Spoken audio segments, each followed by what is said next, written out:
Yes, welcome to all students in this period. And the topic is first topic, the story of village Palampur. When we discuss in economics, we always remember about money, wealth, resource of money, how we earn money, and how we expense money. This type of matters we generally think about it. In this topic, there are some activities which are related to economic activities, and for production of everything, it is necessary to know about the factors of production, and we have already read maximum factors like land, labor, capital, entrepreneur. We will also discuss about entrepreneur and organization. Today, it is already clear that I have written on the blackboard production, that is factors. यानी उत्पादन, किसी भी वस्तु का जब हम उत्पादन करते हैं तो हमें कुछ न कुछ उससे आय की प्राप्ति होती है, वो हमारा एसेट होता है, धन होता है। उसको प्राप्त करने के लिए यानी प्रोडक्शन के लिए कुछ फैक्टर्स का होना आवश्यक होता है, जो हम पहले भी चर्चा कर चुके हैं। तो इसमें क्या है कि सामान्यतया पहले की जो इकोनॉमिक्स थे उन्होंने उसको 5 फैक्टर्स में बांटा प्रोडक्शन के, यानी उत्पादन के लिए 5 फैक्टर्स का होना आवश्यक होता है। किंतु बाद के कालखंड में जो इकोनॉमिक्स ने इसको डिफाइन करने का प्रयास किया, तो ये जो है इंटरप्राइजेज एंड ऑर्गेनाइजेशन दोनों को एक साथ कर दिया गया, ठीक है। और इधर ये तीनों को एक रूप में 1 by 1 करके स्टडी किया गया। लैंड को हम लोग ऑलरेडी क्लियर कर चुके हैं कि भूमि धरती का वह ऊपरी सतह है जिस पर जनमानस विभिन्न प्रकार की क्रियाकलाप करते हैं, उपार्जन करते हैं। इसलिए धन का होना, लैंड का होना, भूमि का होना परम आवश्यक होता है। कोई भी कार्य संपादित करने के लिए लैंड तो चाहिए ही चाहिए। दूसरा है लेबर, यानी उत्पादन कार्य के लिए दूसरा प्रमुख जो है वह लेबर है। कोई भी कार्य करने के लिए लेबर का होना आवश्यक होता है। लेबर 2 प्रकार का होता है, मेंटल लेबर और दूसरा फिजिकल लेबर। तो मेंटल लेबर जो होता है वह है मानसिक रूप से किया गया कार्य, मेंटल लेबर। और एक होता है फिजिकली, जो कुदाली चलाने का कार्य करता है, ईंटा ढोने का कार्य करता है, निकोनी करने का कार्य करता है, हल जोतने का कार्य करता है, या इस प्रकार का जो भी शारीरिक कार्य होता है उसको हम लोग फिजिकल लेबर यानी करने वाले को फिजिकल लेबर कहते हैं। कार्य 2 प्रकार, 2 दृष्टिकोण से होता है। एक मानसिक रूप से, डॉक्टर, इंजीनियर, प्रोफेसर, शिक्षक, ये सब जो होते हैं विभिन्न सेवा में बैंक कर्मी हो, रेलवे में एम्प्लॉई हो, इन सब का फिजिकल न होकर के मेंटल सामान्यतया वर्क होता है। तो ऐसे कार्य करने वाले को हम लोग मेंटल लेबर कहते हैं।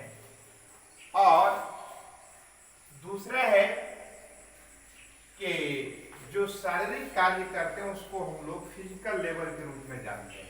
तो लेबर के भी दो भाग को हम लोगों ने जाना। अब इसके बदले में हम पिछले दिन चर्चा कर रहे थे कि जो पारितोषिक मिलता है उसको सामान्यतया लोग ऐसे लोग सैलरी वेतन कहना पसंद करते हैं, और फिजिकल वर्क के रूप में जो अवार्डेड मिलता है, पारितोषिक मिलता है, उसको लोग वेजेज कहना पसंद करते हैं। लेकिन बात दोनों एक ही है, दोनों प्रकार का कार्य है, उसके बदले में दिया गया पुरस्कार वो वेजेज है। लेकिन एक डॉक्टर को, एक आईएएस ऑफिसर को, एक इंजीनियर को, एक शिक्षक को, एक बैंक कर्मी को कहेंगे कि आपको कितनी मजदूरी मिलती है, तो शायद वो ऐसा सुनना पसंद नहीं करेंगे। वो सैलरी ही सुनना पसंद करेंगे, वेतन सुनना पसंद करेंगे। किंतु दोनों एक ही है, ठीक है। उसके बाद है कैपिटल। कैपिटल को भी हमने भिन्न भिन्न दृष्टिकोण से देखा, रूपों में देखा। एक होता है फिजिकल कैपिटल, और फिजिकल कैपिटल के भी दो भाग कर दिए गए हैं। एक फिक्स्ड कैपिटल, फिक्स्ड कैपिटल में से अपन कल कारखाना स्थापित किया, तो कल कारखाना के लिए जो मशीन वगैरह एस्टेब्लिश किया गया वो फिक्स्ड कैपिटल होता है। बिल्डिंग बनाया गया, फिक्स्ड कैपिटल हुआ। इस प्रकार का डिफरेंट टूल्स है, फिक्स्ड कैपिटल में आता है। और ये उसके अतिरिक्त भी कुछ कैपिटल की कुछ श्रेणियां होती हैं, जैसे जो वर्किंग कैपिटल के रूप में जाना जाता है। तो वर्किंग कैपिटल में आप रॉ मटेरियल्स, अब मान लिया कोई सामग्री को, वस्तु को तैयार करना, उसके लिए जो कच्चा माल वगैरह होता है उसको हम लोग रॉ मटेरियल के रूप में जानते हैं। और फिर cash in hand, day to day, तो रुपये खर्च करने होते हैं इन तमाम सामग्रियों के लिए, क्रय विक्रय के लिए। तो यानी उस श्रेणी में आ जाता है, वर्किंग कैपिटल में आ जाता है रॉ मटेरियल यानी कच्चा माल, और रुपये कैश इन हैंड जो हाथ में होता है। और दूसरा होता है, ये होता है ह्यूमन कैपिटल। यह भी बहुत बड़ी पूंजी है, और ये मानव द्वारा किए गए प्रयास को हम लोग है, उसमें जो विभिन्न प्रकार का गुण होता है, एबिलिटी होती है, इसलिए हमने ह्यूमन कैपिटल को भी यहाँ पर लिखा है। Human capital is the economic value of the ability and the qualities of labour that influence productivity such as education. तो इस प्रकार से इसको डिफाइन किया जाता है ह्यूमन कैपिटल। अब क्या है, इसके बाद इसको हम लोग ऑलरेडी पढ़ चुके हैं पिछली कक्षाओं में। इसके बाद एक वर्ड आता है इंटरप्रोड्यूस, और दूसरा ऑर्गेनाइजेशन। तो कैटेगोरिकली जब इसका हम स्टडी करते हैं तो अलग अलग है, जो जैसा कि पूर्व के इकोनॉमिस्टों ने इसकी चर्चा की, इसको एक्सप्लेन किया है। किंतु बाद के कालखंड में इन दोनों को एक ही मान लिया जाता है, दोनों को एक में मान लिया जाता है। ये सारे के सारे संसाधन है, लेकिन व्यक्ति उद्यमी नहीं है, व्यक्ति साहसी नहीं है, व्यक्ति रिस्क लेना नहीं चाहता है। तो फिर प्रोडक्शन होगा कैसे? क्या वो एग्रीकल्चर सेक्टर्स का हो, चाहे वह इंडस्ट्रियल सेक्टर्स का हो, तो भी हो। आप कहेंगे का आचार्य जी आपने इंडस्ट्रियल सेक्टर का तो एग्जाम्पल दे दिया, लेकिन एग्रीकल्चर का सेक्टर में क्या होता है जैसे कि मान लीजिए किसी का किसान करता है, हल जोतता है, उनको यदि यह वो रिस्क नहीं लेगा कि और सोचने लगेगा कि हम कहीं बीज बोएंगे, कहीं मिट्टी में ही बीज सड़ न जाए, रिस्क लेता है। कहीं बीज बोए, ऐसा बाढ़ आ गई कि सब सड़ गया बीज। कभी कभी ऐसा भी होता है कि फसल लगाया गया है और कभी अतिवृष्टि तो कभी अनावृष्टि के कारण फसल बर्बाद हो जाती है। तो इस प्रकार से तो रिस्क तो लेना ही पड़ता है, हर क्षेत्र में रिस्क लेना पड़ता है। तो ये जो रिस्क लेने वाले होते हैं ना, वही तो उद्यमी होते हैं। इसीलिए हो, चाहे एग्रीकल्चर सेक्टर्स में हो, इंडस्ट्रियल सेक्टर्स में, जिस किसी भी सेक्टर्स में हो, वो इन तमाम कार्यों के संपादन के लिए उद्यमी साहसी का होना आवश्यक होता है और उसको ऑर्गेनाइज करना, संगठित करना, सुनिश्चित करना।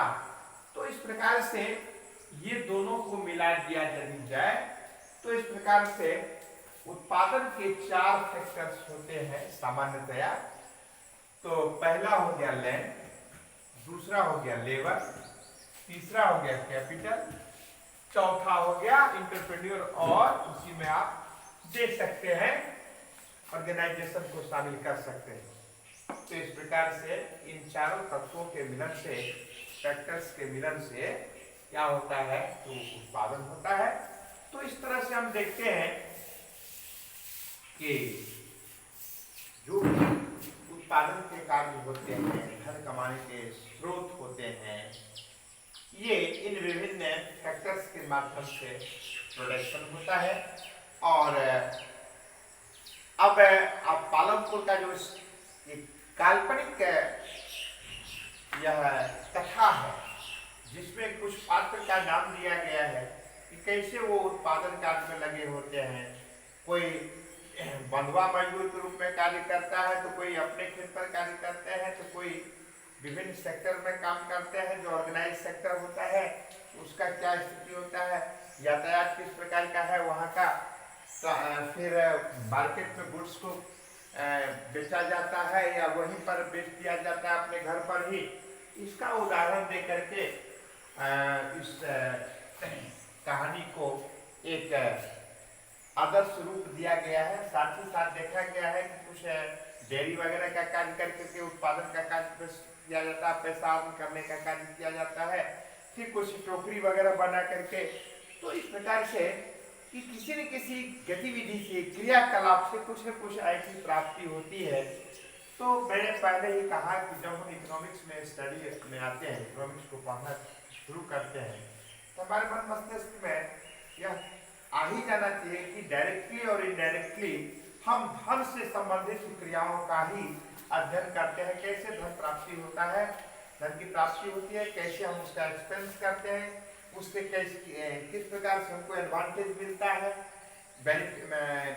ज़्यादा सेटिस्फैक्शन मिलता है और डिससेटिस्फैक्शन मिलता है। इन सारे क्रियाकलापों का अध्ययन हम इकोनॉमिक्स में करते हैं।